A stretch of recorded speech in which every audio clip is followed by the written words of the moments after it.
Welcome to the deep dive. Great to be here.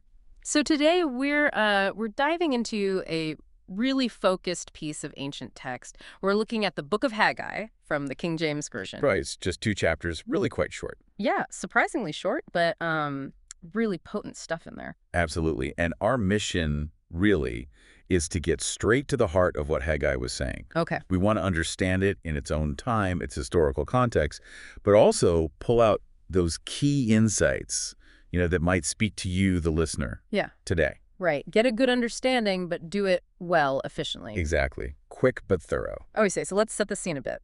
Haggai's messages, they happened in the 2nd year of King Darius. Mm-hmm. And he's talking to Zerubbabel, who was the governor of Judah then, Joshua the high priest. Right. And basically the rest of the community, the folks who'd returned from exile in Babylon. And the central issue, right from the get-go, is this delay. They haven't rebuilt the temple, the Lord's house in Jerusalem. It's stalled. Yeah, it starts right there in chapter 1, verses 1 and 2. You hear the people's reasoning, or maybe their excuse. Yeah, they're literally saying, the time has not come, the time that the Lord's house should be built. It's fascinating, isn't it, this whole timing thing? They've come back, which was a huge deal itself. Huge. But actually rebuilding the temple, the central part of their identity and faith, it's just not happening yet. Makes you wonder why. It does. Yeah. Was it discouragement, logistics, or something else? And the response from God through Haggai in verses 3 and 4, well, it's pretty blunt. It is. He asks them straight up, is it time for you, O ye, to dwell in your sealed houses, and this house lie waste? Okay, let's pause on that phrase, sealed houses. What are we talking about? No, sealed likely means finished, paneled, maybe even luxurious to some degree. Basically, their own homes are comfortable, they're sorted. Right, got the nice wood paneling up. Exactly. While the temple, the symbolic heart of their community and their relationship with God, is just ruins, neglected. That contrast is stark. Personal comfort versus this communal spiritual center lying waste. It really puts the spotlight on priorities, doesn't it? Even for us, what gets our attention, what gets built first. Absolutely. And Haggai connects this directly to their struggles, verses 5 and 6. It's almost startlingly practical. Yeah, he says basically, you sow a lot, but harvest little. You eat, but you're never satisfied. You drink, but you're still thirsty.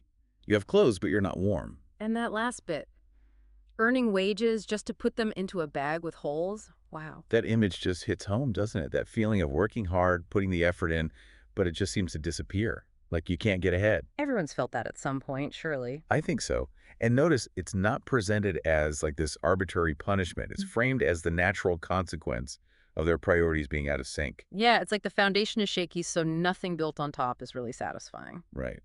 Neglecting that core spiritual focus seems to ripple out into their everyday material well-being. A lack of fulfillment. So what's the fix? What's the way out? Well, Haggai gives it to them straight in verses 7 and 8. Okay. Go up to the mountain and bring wood and build the house, and I will take pleasure in it, and I will be glorified. It's direct. Go get the materials, build the temple. That's the path forward. No ambiguity there. And then verses 9 to 11 hammer the point home again, explaining why things have been so tough. Right. The Lord says, ye looked for much, and lo, it came to little, and when you brought it home, I did blow upon it. I did blow upon it. Like their efforts were just poof, gone. Exactly. And why?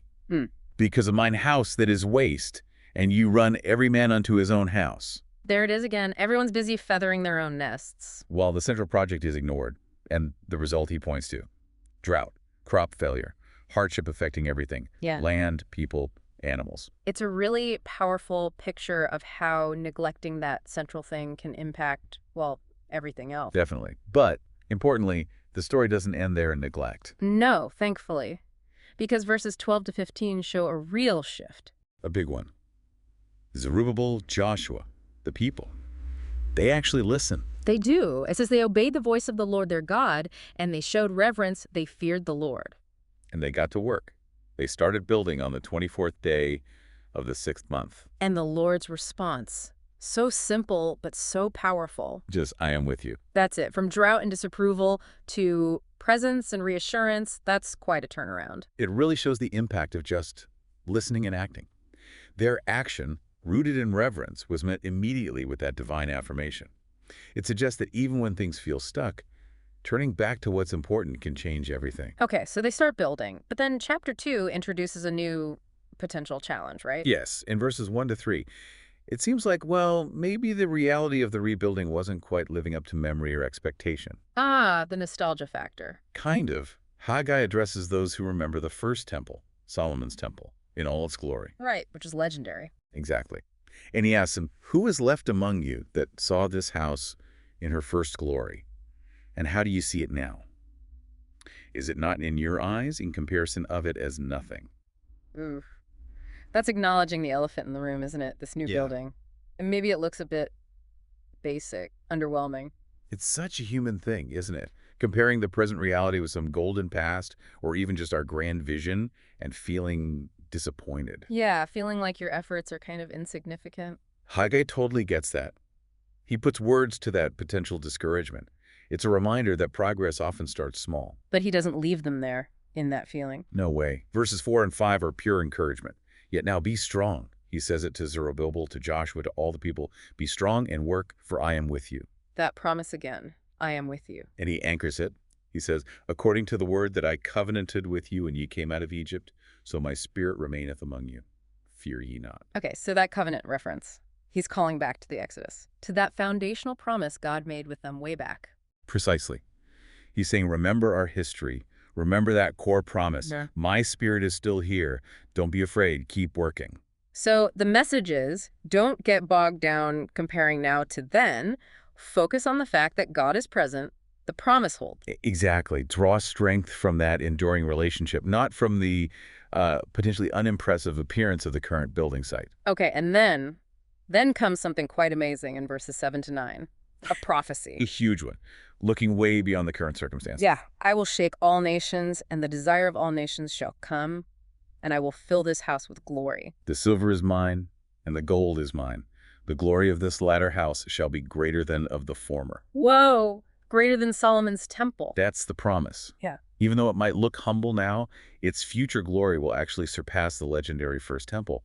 Yeah. And in this place will I give peace. That's a massive perspective shift. It tells them that their small beginning is part of something much, much bigger. It injects tremendous hope, doesn't it?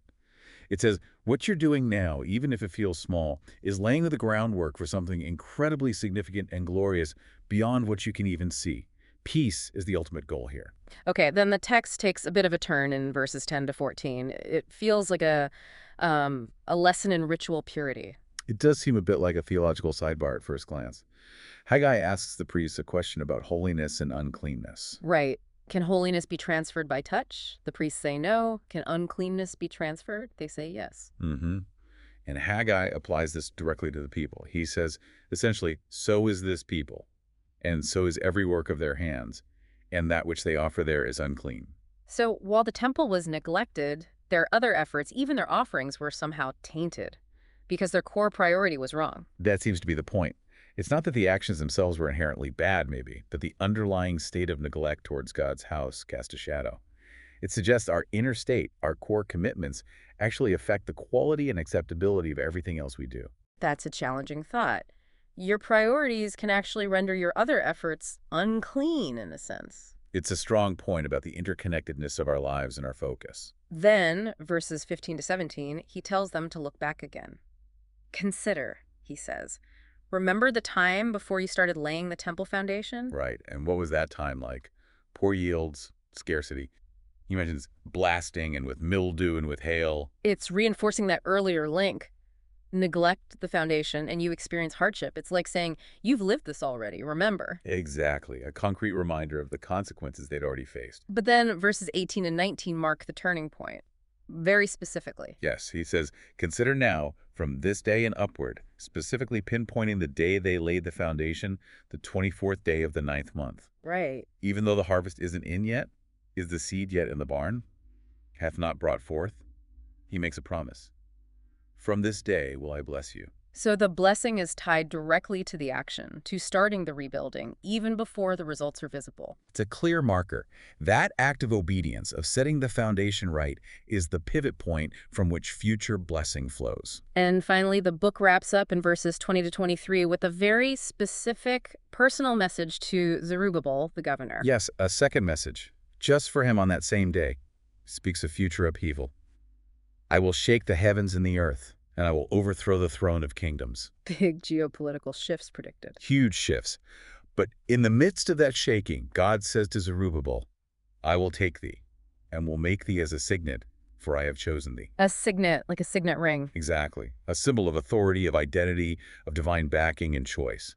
It elevates Zerubbabel, affirming his leadership and his crucial role in God's plan moving forward. So it ends on this note of God's sovereignty over nations, but also his specific choice and favor for the leader who spearheaded the return to right priorities. It underscores the significance of that leadership and obedience within the grand sweep of history. Okay, so let's try and pull this all together. We've walked through these 2 short chapters. What are the main things that jump out?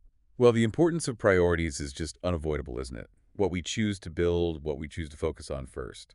Definitely. And Haggai draws such a clear, almost uncomfortable line between neglecting that core spiritual foundation and experiencing, a lack of fulfillment, that bag with holes feeling. Right.